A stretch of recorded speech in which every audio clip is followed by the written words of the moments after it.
It's the most wonderful time of the year, and you're doing more harm than good. Let's fix that. Dr. Jabal, MedSchoolInsiders.com.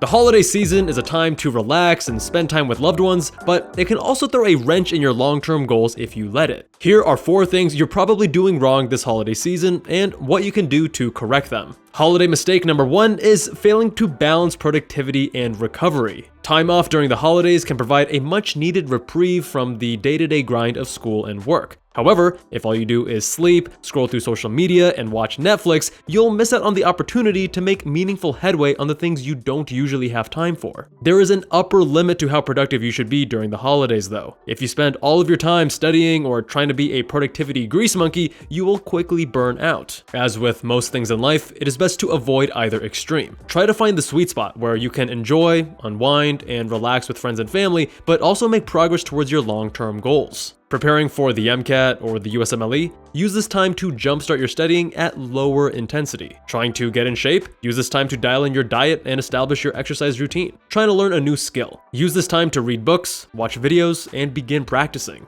Time is our most precious resource, and the unfortunate reality is that many of us don't treat it as such. When used correctly, the extra time during the holidays can allow you to make significant progress towards your long-term goals. When used incorrectly, it puts your progress on pause and sets you back months. Holiday mistake number 2 is neglecting your finances. Although the holidays are a time for giving, your generosity should not come at the cost of your financial well-being. Research has shown that there is a neural link between generosity and happiness. In short, being generous makes us feel good, and that good feeling serves as positive reinforcement, which encourages us to give even more. I'm sure many of you have found yourself in the situation where you start out buying a gift for one person, and the next thing you know, you have a cart full of items for all your friends, coworkers, and their grandmas. You don't have to be excessively frugal over the holidays, but you do need to exercise some restraint. Buying expensive gifts for everyone in your life, although well-intentioned, can quickly add up and put a financial strain on you that lasts far beyond the holiday season. You can easily deplete months of savings, putting a damper on your long-term financial goals. To avoid this, factor your holiday expenses into your budget and never spend more than you can afford. If you're trying to save for something important, like a house or retirement, continue to save as you do normally. And you should never, under any circumstances, go into debt for presents and gadgets. If money is tight during the holidays, there are always other ways to show your loved ones that you care. Remember, the fundamental objective behind gift giving is not to give someone a shiny new belonging, but rather to strengthen your relationship with that person.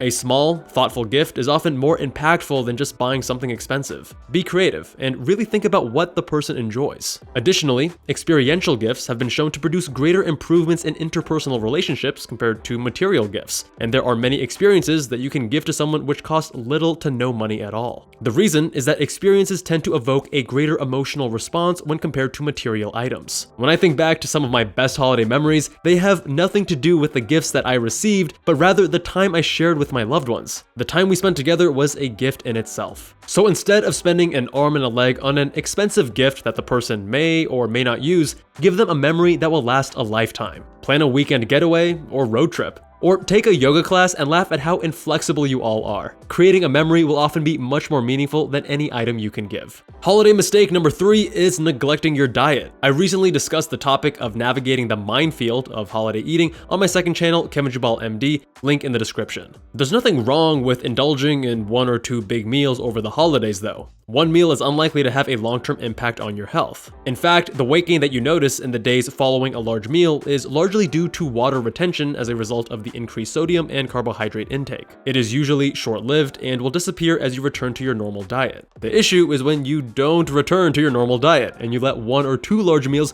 turn into an entire season of overeating. This occurs for a few reasons. Large holiday feasts often leave behind an abundance of leftovers, allowing you to continue overeating in the days following the initial meal. All you have to do is pop some leftovers into the microwave and you have Thanksgiving dinner part 2, or 3, or 4. The solution is to minimize the leftovers. The most obvious way is to make less food. However, when you have guests over, it's usually better to over-prepare than under-prepare. So the next best thing is to have your guests take the holiday leftovers home with them. Doing so will take away the convenience factor and decrease temptations as you return to your normal diet. Social pressures, along with increased consumption of alcohol around the holidays, can also lead to lower inhibitions and self-control. all. It's the holidays, so you should have that extra slice of pie or that extra pint of eggnog, or so-and-so is in town, you should let loose and celebrate. The decreased inhibitions and lapse in self-control can then lead to counter-regulatory eating, where you eat more following a large meal than you would have if you had eaten nothing at all. This is in contrast to regulatory eating, where you eat less following a meal. Counter-regulatory eating is often attributed to the what the hell effect. Once a person breaks their diet, they feel that further restriction is pointless. Since they've already fallen off the wagon, so to speak, they might as well continue to overindulge. To combat this, here are a few tactics you can use. Start by decreasing your caloric intake in the days leading up to a holiday feast. I personally do intermittent water-only fasts of 3 days every few months, as well as before a large holiday meal. Although I wouldn't recommend doing something as extreme as a water-only fast, decreasing your caloric intake in the days before a feast can let you indulge without compromising your diet goals. That being said, make sure to consult with your physician before making any kind of dietary changes. An added bonus that comes with restricting your calories before a holiday meal is that it makes the food taste even better come feast time. Another tactic is to utilize time-restricted eating, sometimes referred to as intermittent fasting, on the day of the feast or the days following. This places the focus on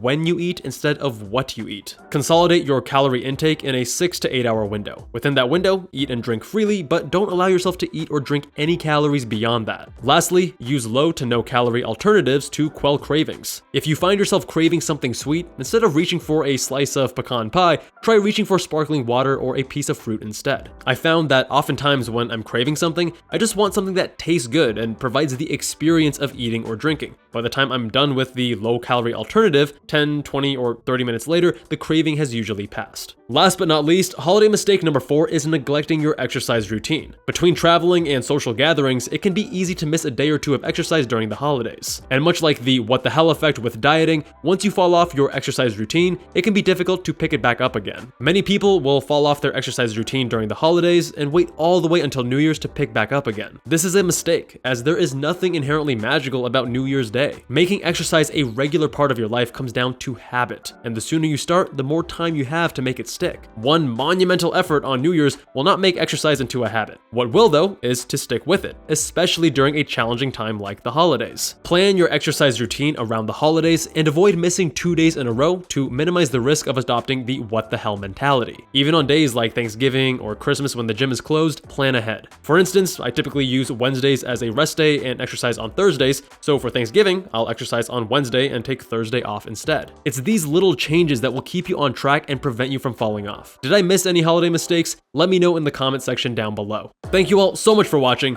If you enjoyed this video, check out my videos on 10 holiday gift ideas for future doctors or New Year's resolutions research explained. Much love, and I'll see you guys there.